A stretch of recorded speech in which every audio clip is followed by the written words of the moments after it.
You're in a hotel bar. It is dusk, and you're witnessing the following inexplicable scene. A woman staggers backwards, her face crumbling in disbelief as she absorbs the sheer force of a man's brutal, contemptuous, and ostentatious rejection of her flirtatious invitation. Every step she takes in her befuddled retreat results in his incremental arousal, an empowering affirmation of his omnipotence, a validation of his autoerotic irresistibility. He says to himself, "This is so way better than actual sex with her could ever be." What has just happened? What have we just witnessed? We will revisit this episode soon. Two things to bear in mind while you watch this lecture. Pathological narcissism, sadism, and psychopathy, which is a combination of both, typically, these are aggressive defenses. Defenses against what? Against shame, against envy. These deeply buried and concealed emotions which are directed at both others and at good or part objects of the good self. So there's a shame and there is envy, and they are equally other destructive and self-destructive. Another point to ponder before you start watching the video. Sexual sadist. A sexual sadist is a person who is sexually aroused exclusively by degrading and defiling a partner, whether consensually, in the majority of cases, or coercively. Sexual sadism is often autoerotic, and the act culminates in masturbation, not in penetration. The act, such as it is, it's not exactly sex.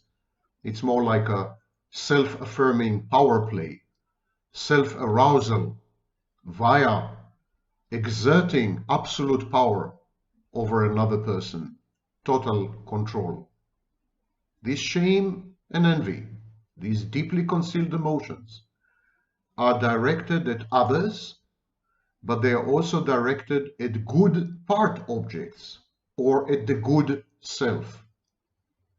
By redirecting these emotions of shame and envy and aggression at other people, the sexual sadist becomes all good. It's a form of splitting. He projects the bad parts, the shame, the guilt, the self-hatred, the self-loathing, the aggression.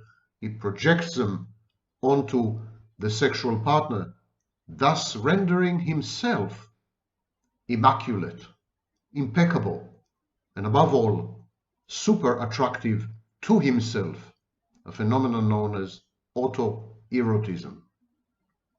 So now, let's return to the hotel bar and to this incomprehensible scene between the woman and the man. Have fun.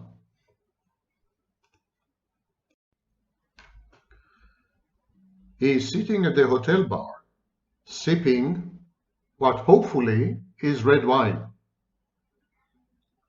A woman approaches. She's attractive, she's witty, she's youthful, and she is all over him, flirtatious, almost inviting. What does the typical man do? A red-blooded man who is also heterosexual. He picks up the offer and the woman.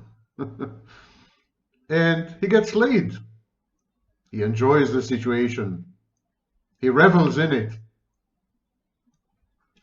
But not our men in this particular bar, in this particular hotel. He looks at her in a cold, steely, almost reptilian gaze. And he says, Have I given you permission to talk to me? Or something to that effect. And then he cherishes her bafflement. He relishes the devastated injury that he had caused her, the pain in her eyes, how she stumbles backwards as if hit physically, her pain, her hurt, her agony even, the mini trauma that he has caused and is unlikely to go away for quite a while. These are his rewards. He's willing to trade great sex, wonderful companionship for these few moments of divine, godlike power over another human being. He is the sadist. Let's take another example.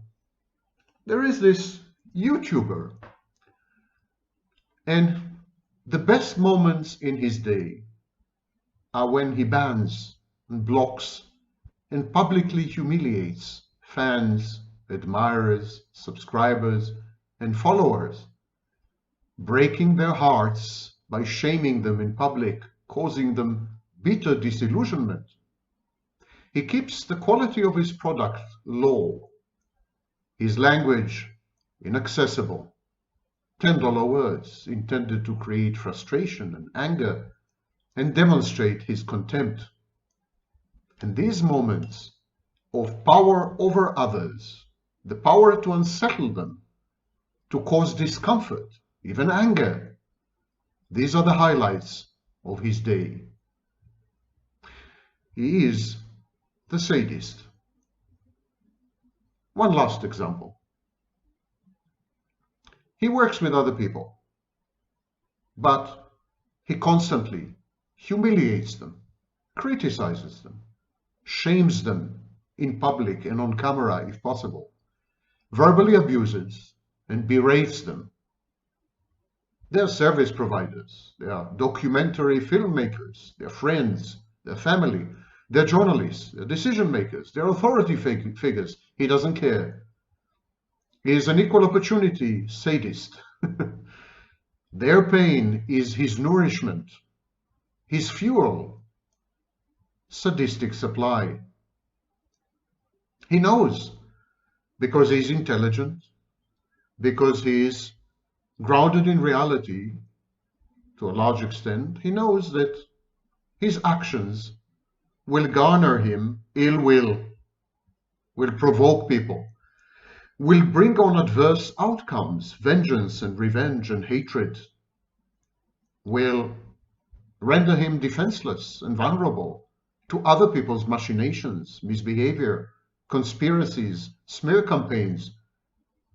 He knows all this. He knows he's sacrificing his own best interest. He's sacrificing good sex. He's sacrificing friendships. He's sacrificing admiration, other people's admiration for him. He's sacrificing his income. He's turning away his audience. He knows all this. He knows how ostensibly self-defeating and self-destructive all these actions are. And yet, he persists and perseveres because he is the sadist.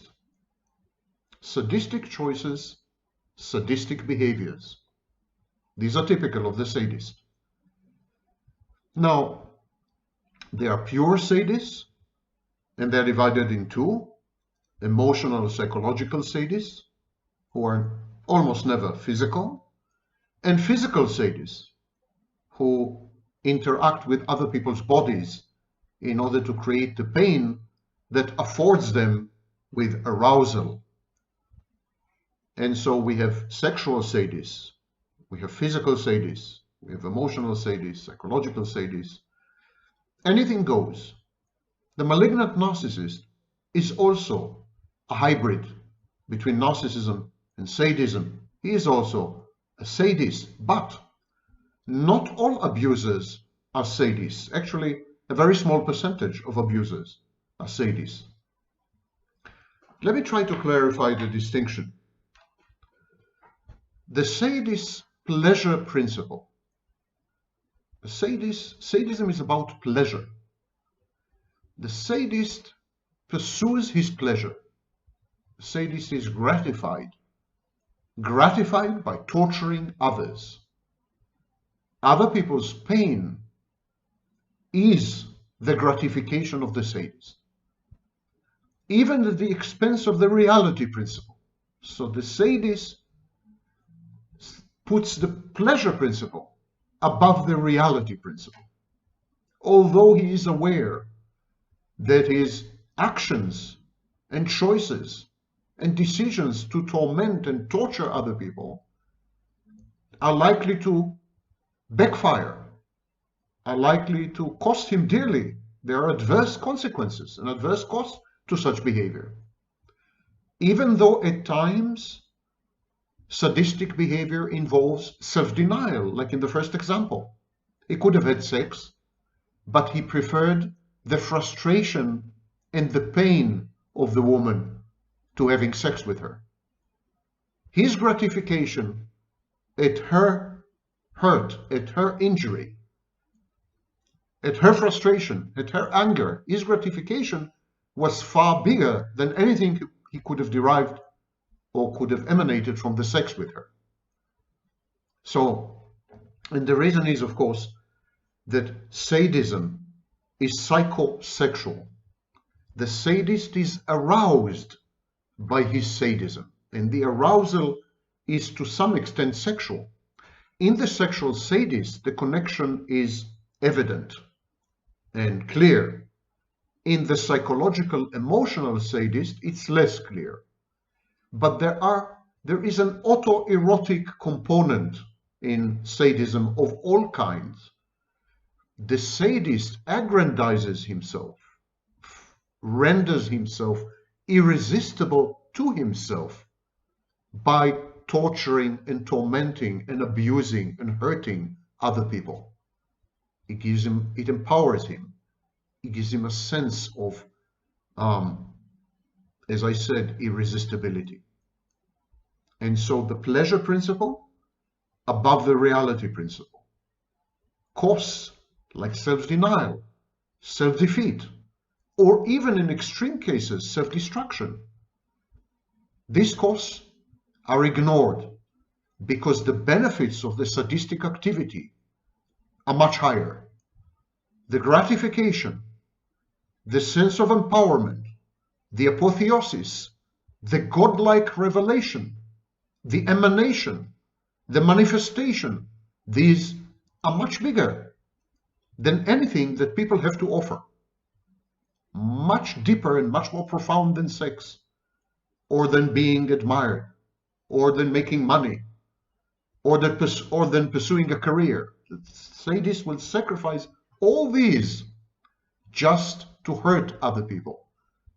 To the sadist, pain is a combination of oxygen, food, sanctuary, shelter, future, and ego syntony. A sense of inner peace, a reduction in anxiety. The sadist in this sense, of course, is a psychopath. I encourage you to watch the video I posted about the connection between psychopathy and fear. The psychopath chooses fear over love, and so does the sadist.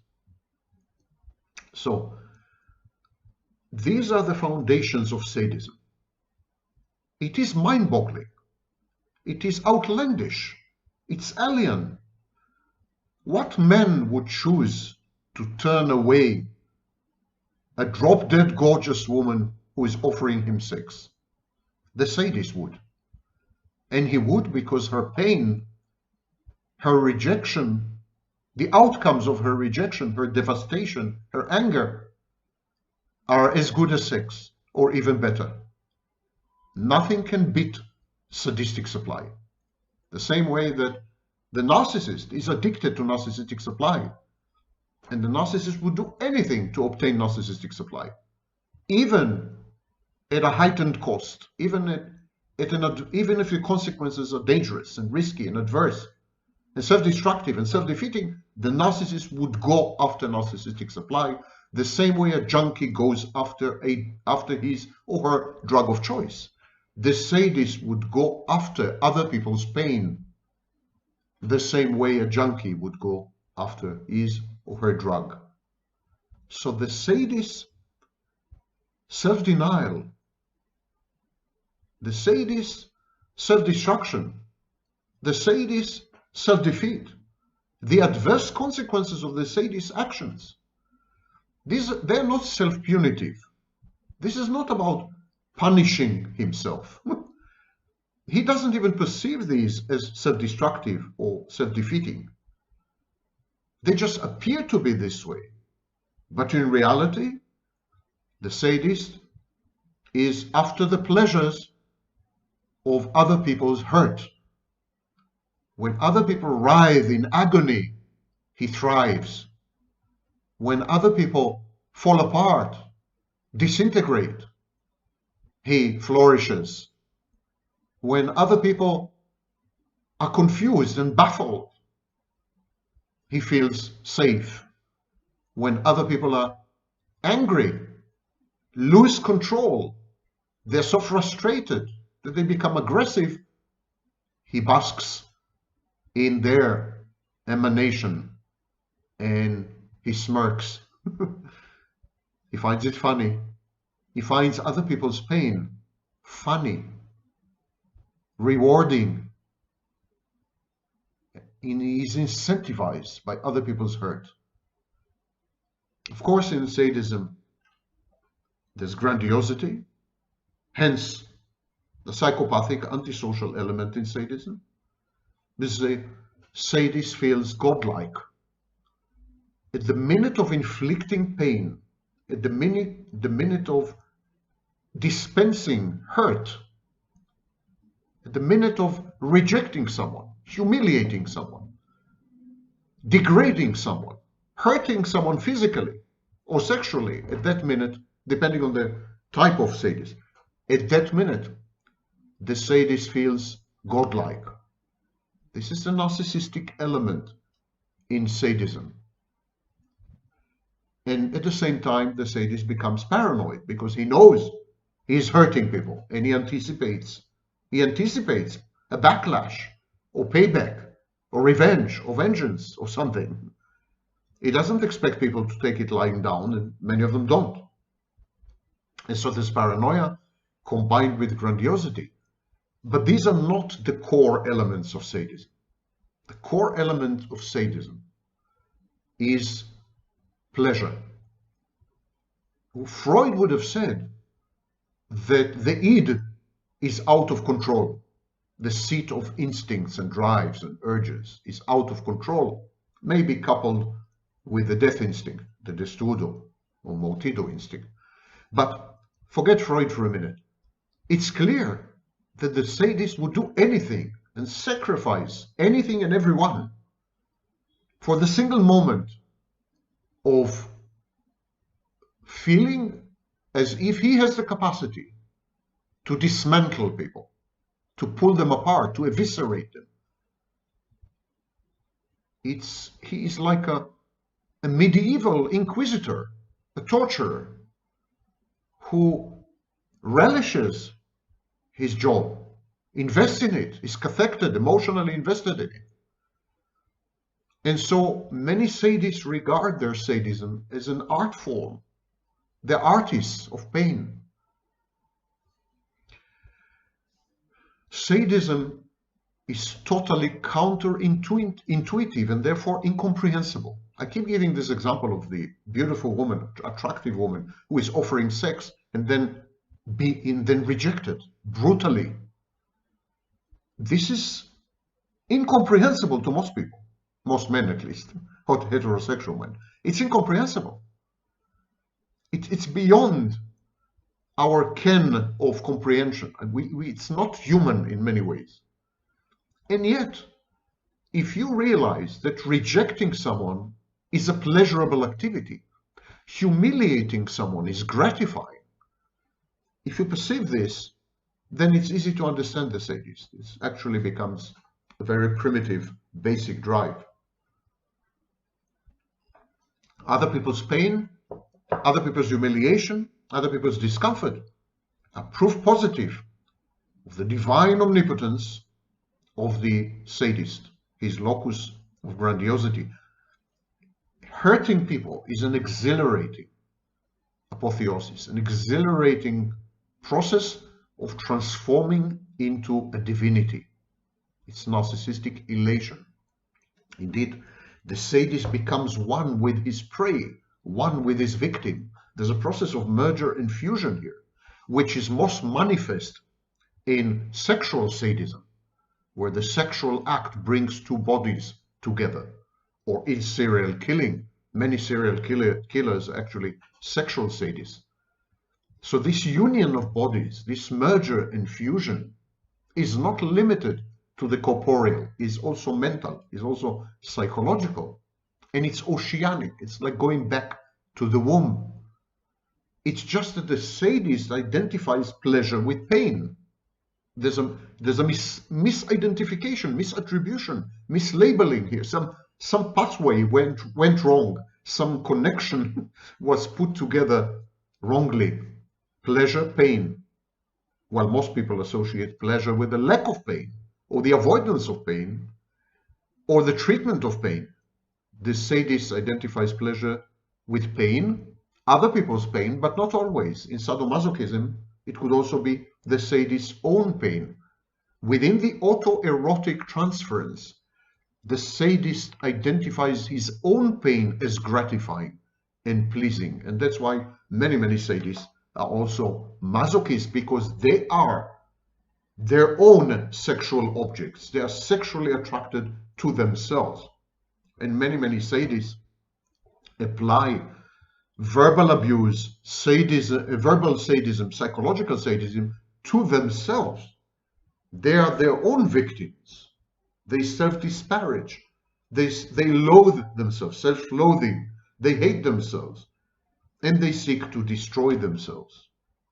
So sadism is not limited to interpersonal relationships, to an interaction with an external object. It permeates the internal space, and it affects internal dynamics and internal psychological processes. In this sense, sadism is an organizational principle. It organizes the psyche, and of course has impact on object relations. The sadist is cathected, emotionally invested, in the sense of godlike power experienced when he degrades and torments others, even when the degradation is consensual, by the way. Sadism, the sadist derives pleasure even from consensual degradation and humiliation and torture and pain, inflicted pain, because the consent given is proof positive of the extent and intensity of the sadist's power. Now, this is the sadist. As I said, only a small percentage of abusers are sadists. There are massive differences between the run-of-the-mill, typical abuser and the sadist. There are even huge differences between the narcissist and the sadist. Only very few narcissists, about 3% of narcissists, are also sadists, and they are known as malignant narcissists. So sadism is a very rare and limited phenomenon. People hurt other people. People are inconsiderate. People sometimes are disempathic. People are self-centered. But all this does not amount to sadism, because the pain caused by such behaviors is not the goal, is not the source of pleasure, is not the fount of gratification, and doesn't lead to the regulation of a sense of self-worth, does not empower, and there is no emotional cathexis in the pain. It's just a byproduct or a side effect, unintended in most cases. The abuser is goal-oriented. The goal could be a fantasy, for example, in the case of narcissism. The goal could be a cognitive distortion, grandiosity. The goal could be money. The goal could be sex and power, such is the case in psychopathy. But abusers are goal-oriented. Other people's pain, other people's discomfort are not goals in and of themselves. They are occasional byproducts, uncalled for side effects, offhandedly brought on, and absent-mindedly produced. Other people's pain, other people's discomfort, these are not necessary conditions. They are not the elements in the interaction of the abuser that render the abuser pleased and happy and thriving and content. The pain is incidental, not the core. Mission accomplished. When goals are accomplished, so mission accomplished is proof positive of perfection. And this is the locus of grandiosity. So the typical abuser abuses because he's pursuing some goal. The goal could be the control of another person. The goal could be the avoidance of certain events, the suppression of certain behaviors in other people. There's an infinite number of goals, but the focus, the emphasis, the cathexis, the investment, emotional investment, is in the goal.